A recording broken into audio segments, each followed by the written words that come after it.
बिस्मिल्लाहिर्रहमानिर्रहीम। अस्सलाम वालेकुम। Welcome to my YouTube channel. और हमने स्टार्ट किया हुआ है पाकिस्तान अफेयर को। आज उसका लेक्चर नंबर 3 है और आज का जो टॉपिक है वो है दारुल उलूम देवबंद।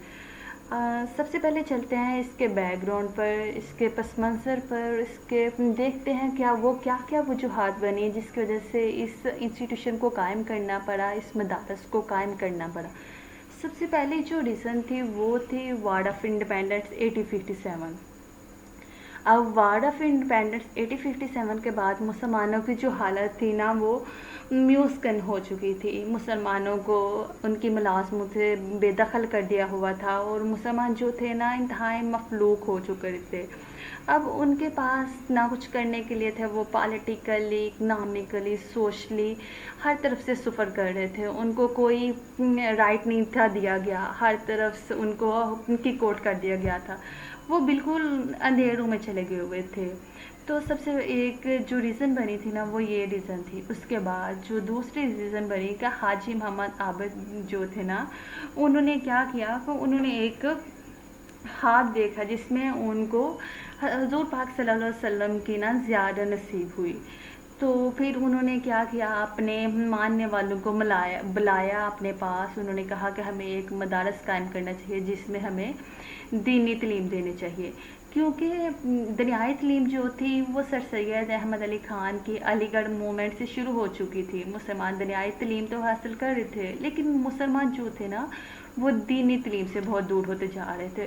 तो इसलिए हाजी मोहम्मद आबिद जो थे ना उन्होंने अपने मानने वालों को बुलाया। उन्होंने कहा कि हमें इस तरह अगर इसी तरह रहा तो फिर दीन का नाम ख़त्म हो जाएगा, तो हमें अब इसके लिए कोशिशें करनी है, हमें मदारस कायम करने हैं ताकि हम लोग दीन की तालीम को फैला सकें। फिर उन्होंने मौलाना मोहम्मद कासिम को अपने पास बुलाया। Maulana Mohammad Ali Qasim came as first got the responsibility to treat the Muslim and developing an education institution for Muslim. उन्होंने क्या किया कि मौलाना मोहम्मद अली कासिम को अपने पास बुलाया। उन्होंने ये ज़िम्मेदारी सौंपी कि क्या करना है कि मुसलमानों के लिए एक अदारा बनाना है जिसमें हम मुसलमानों को क्या कर सकें, दीनी तालीम मुहैया कर सकें। फिर इसकी जो बुनियाद थी ना वो रखी गई 30 मई 1867 है। इसकी बुनियाद 30 मई 1867 में रखी गई। ये नॉर्थन इंडिया की स्टेट उत्तर प्रदेश में ना एक गांव था देवबंद और उसकी छत्ता मस्जिद में ना इसकी बुनियाद रखी गई। अब इस मदारस का जो नाम था ना वो मदारस अरेबिया रखा गया। उसके बाद इसको चेंज करके ना मदारस दारुल उलूम देवबंद में कन्वर्ट कर दिया गया। कहते हैं शुरू में इसकी जो ये मदारसा बहुत छोटा सा था और आहिस्ता आहिस्ता इस मदारस ने ना बहुत सी तरक्की की, बहुत सी प्रोग्रेस। इसमें पहले ही साल जो थे ना वो 78 से ज़ायद तलबा जो थे ना इसमें इल्म हासिल करने के लिए आए। आहिस्ता आहिस्ता एक सर्वे के मुताबिक कहते हैं कि ये बरसगीर का तब सबसे बड़ा जो था ना वो मदारस बन चुका हुआ था। इससे पहले ना तो कोई मदारस कायम किया गया था। ये पहला मदारस था जो दीनी तालीम के लिए था। एक सर्वे के मुताबिक कहते हैं कि उस वक्त इस मदारस में 230 रूम्स थे और 400 से ज़ायद इसमें क्या थे, बेड्स लगे हुए थे और 8 हॉस्टल थे तब उसमें। कहते हैं ये बरसगीर का पहला मदारस था और सबसे बड़ा मदारस था और उसमें सैकड़ों तलबा पर तालीम हासिल करने के लिए, इल्म हासिल करने आते। ना सिर्फ बरसगीर से बल्कि बरसगीर से बाहर से भी लोग इस दरसगाह से ना तालीम हासिल करने आते थे, दीनी तालीम हासिल करने आते थे। इसके बाद मौलाना मोहम्मद यकूब जो थे ना उनको इस अदारे के ना फर्स्ट हेड मुकर्रर कर दिया गया। दारुल उलूम देवबंद का जो पहला हेड था ना वो मौलाना मोहम्मद यकूब थे। अब चलते हैं इसके ऑब्जेक्टिव की तरफ, देखते हैं इसके क्या क्या मकासद थे जिसकी वजह से इस अदारे को कायम किया गया, क्या क्या वो सर्विस थी, क्या क्या खिदमात थी जिसकी वजह से इस अदारे को कायम करने की ज़रूरत पड़ी। सबसे पहला जो मकसद था वो था प्रायोरिटी ऑफ फेथ। अब जो मेन मकसद था ना, मुसलमान जो थे, the main objective was to infuse true spirit of Islam and अमान।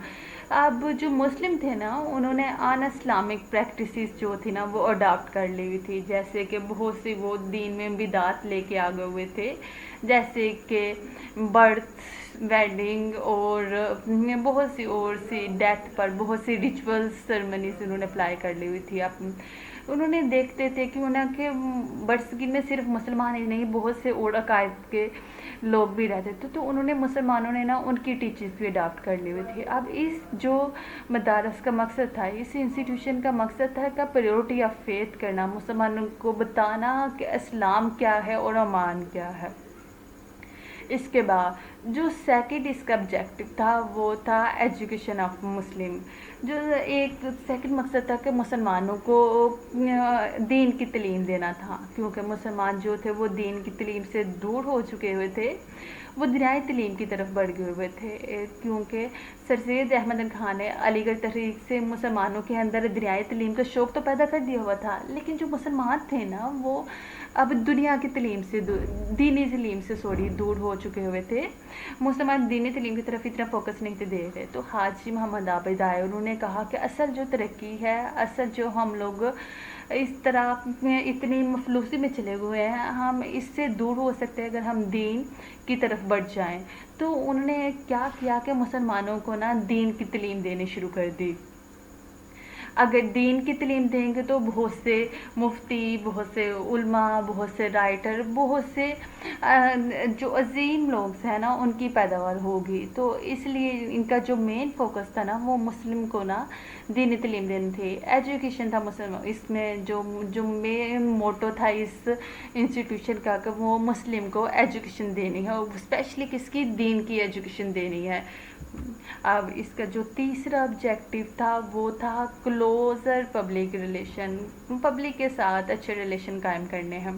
कहते the volunteer and the teacher went all over the India to collect the donation.